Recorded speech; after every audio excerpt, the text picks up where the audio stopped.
Hello and welcome to the Madaxeman.com podcast. This podcast features a review of games played at the Burton Doubles competition in 2016.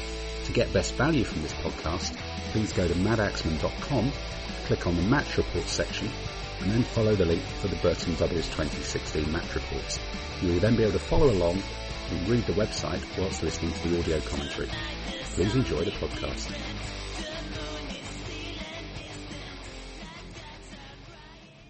Good evening everybody and welcome to the very first ever episode of Madaxeman.com's Curry and Dice with Adam and Tim. Hello. That's Adam and I'm Tim. What we're trying to do today, because we're both wargamers, is be hideously overambitious. So we're doing a very first podcast, we're also doing a video podcast, and we're also cooking and reviewing a curry.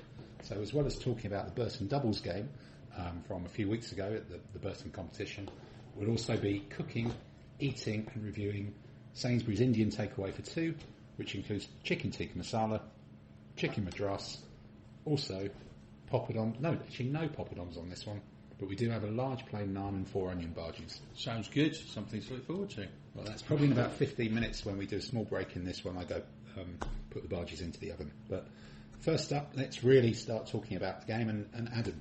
So, first question would be Burton's competition. I believe we've been going there for about 73 years, more or less, non-stop. Why Burton? Yeah, Burton's a classic, isn't it? As the doubles circuit, I think it was one of the very first ancient doubles competitions in the UK. And because it's in a town full of beer, it does help. It does. Being centrally located, it pulls in people from up north and down south. And over the years, it's moved around a bit. One year it was actually almost in the brewery, but the last few years it's been settled in the town hall. And we haven't done it for a couple of years. I guess I've done the odd one for Renaissance, but we've taken a bit of a gap for it. But this year we brought Art de la Guerre back into Burton Doubles. So they now play doubles with DBMM, Fog, and Art de la Guerre. That gut probably does reflect the confusion that's going on in the ancient competition scene. And we might do quite a next podcast or two on talking about the different rules and how they all match up. But today we're going to concentrate on our Art de la Guerre competition. So do you want to tell us a bit about the armies that we took and your process for thinking about how you arrived at the lists? Yeah, no, sure. The competition for DBMM, Fog and Art de la Guerre was all for the same period. So I think it was 500 BC to 500 AD, which is... Classic. It's like super Roman, really, isn't it? Would you like Romans with that? I think we'll have some Romans with that. And in Art de la Guerre, the armies are very, very similar to the DBM armies in terms of the way they're split, but they do have funny, slightly French names. So what we looked at here was driven really by how can I use some of my old glory Roman legionaries very important that I haven't used for donkey's years because they're really nice. And added to that was a little bit of my Thracian peltasts are very nice. Mm-hmm. You can see a theme coming here about stuff that stayed in the drawer for a long time. And the Thracians, as you'll see when we come onto the pictures, are those enormous but lovely Xyston figures. And after that, because it's an allied doubles competition, it was just whiz in a few cataphracts because they're probably quite good. Cataphracts work in period. And I've got to say, we did have a conversation about shall we just go mental and take Dacians or something really silly. But we did decide to try and take it half seriously and see if we could try and win games. So there was thought process involved about what would be effective. I'm not sure thinking about winning games as part of it, but I think it was more a slight worry that if we took the wrong army, you'd actually have a pretty grim weekend, and finding out after game one that it was rubbish would sort of spoil the rest of the games. And in Burton, drinking and hangovers can spoil some of the games, and that's a good thing. So, but you don't want to double up on that with the army as well, really. This is true. Yeah. So we had this army. We took the triumvirate Romans and a Judean Jewish ally, which is basically a Roman client state. It was a Roman army light, and again that you'll see. The two armies in Art de la Guerre, each army has 3 commands. We had 2 armies with very, very similar structure. They had a legionary command. The Roman legionaries were better quality than the Judean legionaries. They had a allied command to both armies. One was Parthian, one was Armenian. Indeed. which were the cataphracts and some light horse, almost identical in composition. And then 2, which we, in inverted commas, call rough terrain commands, with Thracian peltasts, blokes with sticks, and Theophori, that classic. Theophori, yes. I wasn't trying to say that. I wasn't even trying to read it out. I'm not even sure if that's how you pronounce it, but it's close enough. Well, you know, I'm sure some Greek scholar will phone in and tell us that we're completely wrong. And actually, part of the other theme, 2 units of gladiators, because if you own 4 bases of gladiators, you've really got to use them, and they've not appeared since my last ever FOG game, which was in Warfare about 6 or 7 years ago, and then 1 elephant just squeezed in there. The elephant's important. The elephant's important. So, rolling on to the page, we're going to actually sort of scroll down and talk through some of these photos and talk through the game. You can obviously read along with this, but here it is. So that's the quick summary that we put: 2 rough terrain commands, 2 legion commands, 2 cataphract commands. And that gave us all sorts of different options in terms of deployment. It sort of felt like we were using 3 armies, not 2. Yeah. I mean, there's 2 armies that are mirror identical, but the options there are: do we split them half each and go either side, or do we go cataphract heavy on one flank? Do Legion heavy, yeah, you could double up, double down, or a lot of opportunities to get the deployment wrong as well, I guess. It's also important. One risk we were actually taking is where both armies had an ally, and allies would be unreliable, whatever it's called in Art de la Guerre. I think it's unreliable, possibly. There was quite a lot of risk that we'd have unreliable commands, but that's a risk that we just thought... it's a bit of fun, isn't it? Really, roll the dice. So game 1, we were fighting a late Roman army with British allies. This is your post-Roman British type thing, just towards the end of the period. And the table was a pretty classic Ancients table. Little bit of terrain on both sides, big empty space, made us think, and I don't think there was much there for the rough terrain troops. And this was looking at this army, looking back at this army. This is an interesting thing. It's a common trope you get in Ancients competitions about a rough terrain command, and one of the questions is, if you don't have rough terrain to put them in, what do you do? And this is one of the problems we had in this game. Well, looking at this game, I was sitting on the left of the table, you were on the right. So clearly, what I did about that problem was give that problem to you by giving you both rough terrain commands. Well, thank you very much. That's it. It all worked. So looks like we kind of stuck the legions in the middle. What rocket science? What thought? That must have taken ages.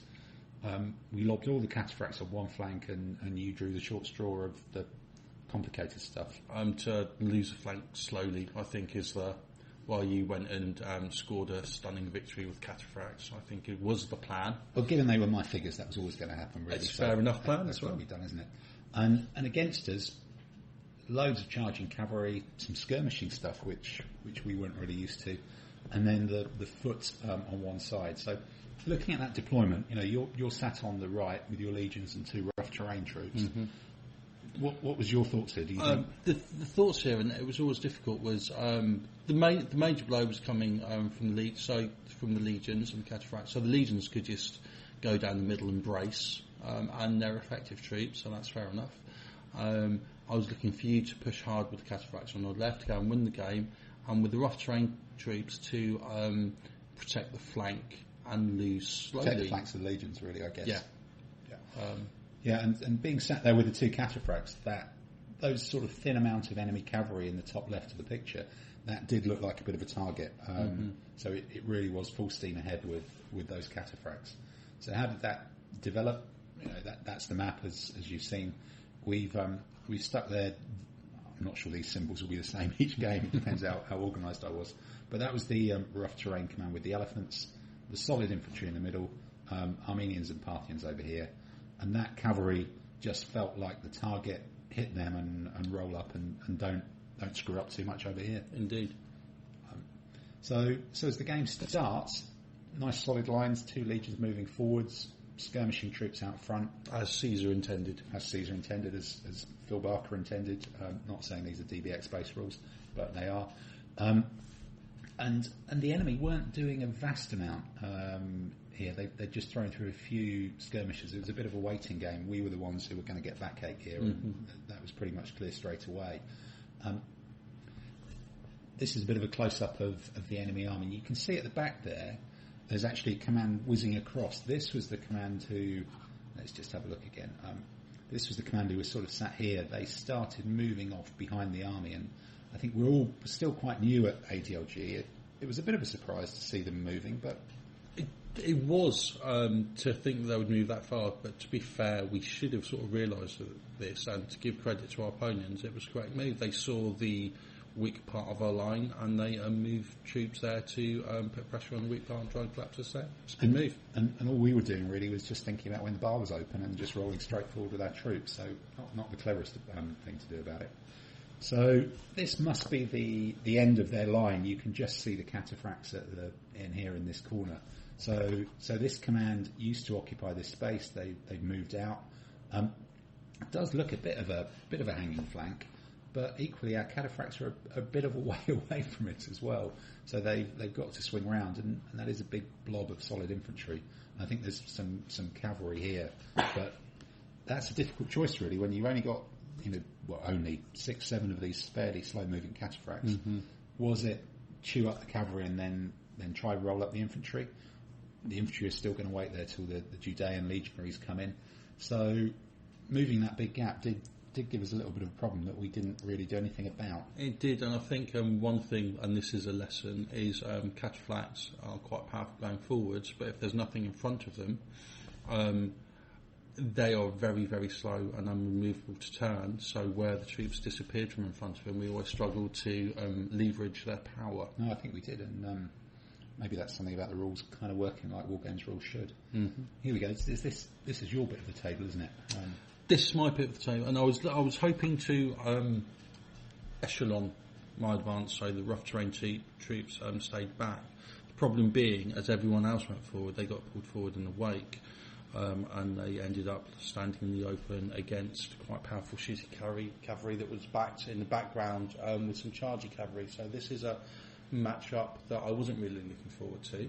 But at least you've kept the light infantry in front of the elephant, which is really important in Art de la Guerre, because all other troops, you'll see this rules hint if you're reading it, but all other troops have the opportunity to rally once they received hits, but the mechanic is that elephants can't. So if an elephant gets shot, it loses an awful lot of its capability. Which is really cute, actually, because it makes elephants quite powerful going frontally, but once they start going down, they can't come back out, which is, as a rule mechanic, quite impressive, really, and very simple. So the shooty cavalry have rushed up, and they're really starting to shoot at your Thracians here, and it looks like you're picking up some markers there. Two things went wrong here, really. One was these rough terrain troops being out in the open, so it's always going to be a problem. But they had to come forward because look, you can already see his cavalry's coming past the flank. Yeah, that's his cavalry as well. Indeed. And the second thing that went wrong is I didn't read the rules, and my opponent told me that the shooting was on even factors, and in Art de la Guerre it's a contested dice throw. So whoever gets more wins. And the shooting, I should have actually been adding one to my dice. So my commands went down quite quickly to shooting, somewhat quicker than they should have done. So that's a schoolboy, make sure you read the rules error. But, that's still your fault though, isn't it? Oh, absolutely. Good. Okay, just wanted to get that one clear. So what's happening here? This command's whizzing across. The cavalry have pushed forward because they see a kind of squishy target. Some infantry are kind of creeping forwards as well. Our Parthians and Armenians are going as quickly as possible, and this unit of cavalry had actually moved up. So I was actually thinking, driving these two commands, brilliant. They're coming to fight. We're going to have a bit of a go at this. I should win by numbers, and then into here by the time these two slam in. That was the expectation. But as the game developed, our opponents continually cheated by using such things like tactics and plans and stuff. That was a great our roll straight forward just started to look a bit grim, didn't it? So here we go. You're out of the woods again. You're picking up markers left, right, and centre. You're trying to do some overlappy stuff there, but more of the same, really. Yeah, so I'm just trying to roll forward, trap something, but trying to outmaneuver cavalry with is always not the best, fairly really. Big challenge. And then if you're watching, if you're looking at this on the actual page, you'll be able to play this video. amazing. How did I pick this video out with the Romans and Judeans to... and surprisingly enough, everyone that we played managed to start quoting this without actually seeing this video. How could we have expected that? You're just stacked up with markers here. This is just not... Look, you've lost a base there. This formation's starting to thin out. The right-hand command's going down quite quickly. The left-hand command that's got the protection of the elephant and the skirmishes is solider. Is that a word? No. More solid than... Yeah, I'll give you that one. But yeah, the flank medium foot command is on its way out quite quickly. Right. Okay. And then, yeah, this is just more of the same. Oh, you've chewed one away there. The gladiators are coming back into action, but that's starting to be a pretty big gap, isn't it? Yeah. They'll be running around your back areas quite soon. So here's where the opponent did something really tricky. These were the cavalry who pulled forwards. The buggers turned round and ran away. Tactics. And faced with that solid line of elite and ordinary cataphracts, you can kind of see why they would. So, and I can see that you've managed to manoeuvre the cataphracts so they're facing rough terrain, which is a good move. I think you'll find they're facing rough terrain and no opposition as well. But psychologically, I was hoping to achieve it. No, it was just this was then you suddenly thought, oh, they got tactics. That's really unfair. So here's the cavalry running away. Here's the infantry coming back in. They just clattered into those and are doing some real damage, and the infantry are moving slowly up. So that's where we're at now. We're starting to see pictures of. God, look at those. That's actually a whole other unit of bowmen and auxilia. Right. So talk me through where that elephant is, Adam. How's that on its own? It's on its own because that command was going down, right, and either that elephant tries to achieve something against a mounted, because it's not on its own, it's still going forward with gladiators, and it's still next to them. This. I'm just going to put the barges in the elephant. That's important. The elephant and the gladiators are still protecting the flank of the legionnaires to the side, which is important, and they can kind of see a mounted target coming up, which is smelling good. A better place to be than just being shot at by mounted bow all the time. I suppose that's possibly true. Look at the pack. So you've hit the marker. You've got 1, 2, 3 people shooting at you. You've got auxiliary in the. You've just given up by now, haven't you? Yeah. He had to go in before he died from shooting. So yes, basically, I thought I might get lucky and take something with me before he goes down. And then this is when we discovered we didn't. I'm not sure we even knew this was in the rules, but our opponents did. Elephant rampage. Hooray! So we discovered that the elephant went down. Yep. And when it dies, interesting stuff happens. This is like a rule from the 70s. It's brilliant, isn't it? It's just absolutely nuts. It can go straight forwards, it can go sideways, it can just trample people. There's some stuff from the 70s that are brilliant. Chelsea boots, elephant rampage rules, Sex Pistols, it's all good. Yeah, I suppose it is. So it's gone. Everybody was excited about this. Yeah. People across the whole hall, and many of the troops, as you'll see, were just really, really thrilled. But it's still gone, isn't it? Yeah. Back in the box.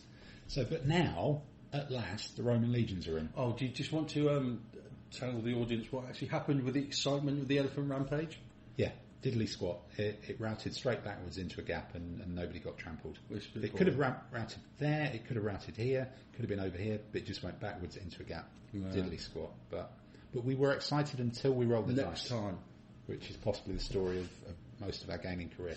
But yeah, so legions are in, or cavalry are in. So you've got your frontline troops.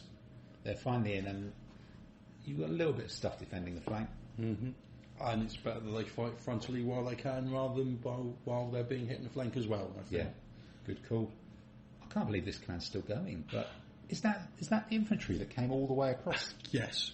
As it turns out, it wasn't really needed because the cavalry did a decent enough job on their own, but it looked impressive and it was good marching and stuff.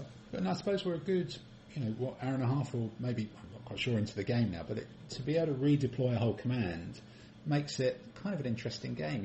You can, it's not just a roll forwards game, there's strategic... Well, for some people for us, barely for us.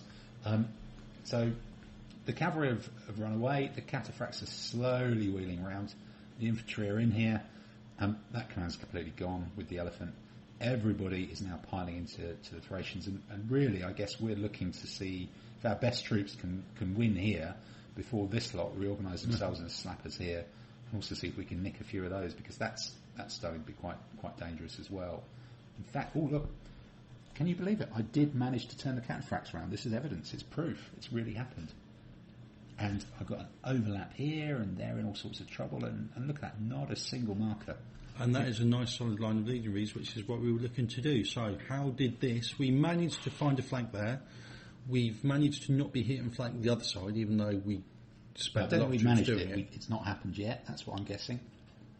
We've managed it so far. You've managed it, yeah, right. Okay. Dig yourself out of a hole. But let's look. So, one base on its own.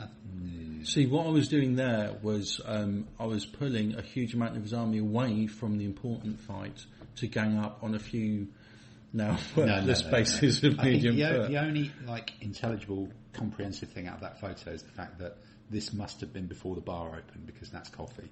That's the only real value I can get out of that photo. I'm really sorry, just moving on. Still early. Oh, look at this. Look at those. There's yellow, there's green, there's red. So that's 3 hits, 2 hits, 1 hit. These guys can take 3 hits and the 4th one, bang, they're gone. So our impressive plan of getting in a straight line and getting into a lucky dice fest seems to be paying off. But I'm not sure. I don't think these guys are as good as ours. We've got armour up to about there, which is a plus factor. A couple of your legionaries are elite as well. I think these were just sort of squishy Romanos. Not so good. But at the other end, that's where he's got his chargey ride them down cavalry. So that was a bit exciting as well. Awkward as well. And they're not ridden down so far. And the cataphracts are starting to come in. Big surprise. Yeah, I had to feature that one. So I think you've got 1 light infantry there, haven't you? I think where you've written our right flank is best glossed over sums it up quite well. That could be it, yeah. So actually, here's cataphracts not in the game. So 1, 2, 3. Well, that one's not really in, is it? So we managed to get. I've managed. Sorry, I will put my hand up for that. Managed to get 4 cataphracts out of the 8, sort of near the enemy here. Well played. And the cavalry are turning round to try and stop the roll up of the flank. So they've delayed us from all type. They've taken quite a lot out there, but now we are starting to make some inroads into it. Mm-hmm. Oh, that must have been a good line of combat, wasn't it? Wow. Unless we missed a few photos, but that is looking fairly impressive. Gone. The enemy troops right at the top. We let's not. Oh, that's cavalry in your flank, isn't it? Yeah, that's me fending off the enemy enemy flank attack. Right, so we've run out of things to roll up. We've killed them all. It looks like they're all gone. Yep. And this is the cavalry turning into your flank. And when you get hit in the flank in ADLG, that's not good, is it? It's as it should. Or actually, flanks not disastrous. Front and flank, that's when it's really disastrous, which is as it should be, really. Okay. That's just a shot of everything. It's just him. You just had him left, the general, didn't you? Yes. The entire command was wiped out. Fantastic. So here, the battle's actually swung. They've crushed us here. This is sort of the front line. We've just got a couple of Siloi left here. The Legion is fighting. It's battered everybody to the front. They're all gone. But it's now turning and facing a bit of a rearguard action against all these cavalry and infantry coming in this side. And the cataphracts are just chasing anybody they can here. So this is a pretty... Stuff's happened in this battle, hasn't it? For our first Art de la Guerre doubles in this period, stuff's happened. It's not just to line up, and once things have won, they can actually go on and do something. But yeah, faster. That just sums it up, doesn't it? The cataphracts needed to do things faster. The cataphracts needed to be closer to the heart of the action, I think, is a lesson that we did actually take out of this game. Yeah, they could have gone straight down the middle. And that's a very well reorganised line, isn't it? Now that's all together, they can just start sweeping forwards. Everything they hit's got 2 overlaps, and that's going to roll us up pretty quickly. In fact, that's your last legionary. Yes, and that was our best troops out of 5 units, 6 units, chewed up all the way along that line.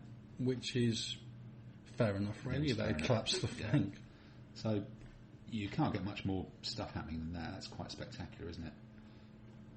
The cavalry, they're still hanging on as... Actually, it's more important that we kill the cavalry because there's nothing left to roll up here. We're just trying to chase the cavalry and they're trying to stop. So again, slightly different view. We formed a slightly more coherent line. We brought... The whole battle went through that 90-degree turn, really. These were light horse who started over here, but there was no way through here, so they're just holding off some of the enemy troops there. It looks like a cataphract has squirted its way into this space to try and shore up this as well, but these are just in a long old slogging match, and there's markers appearing as these two fight it out with each other.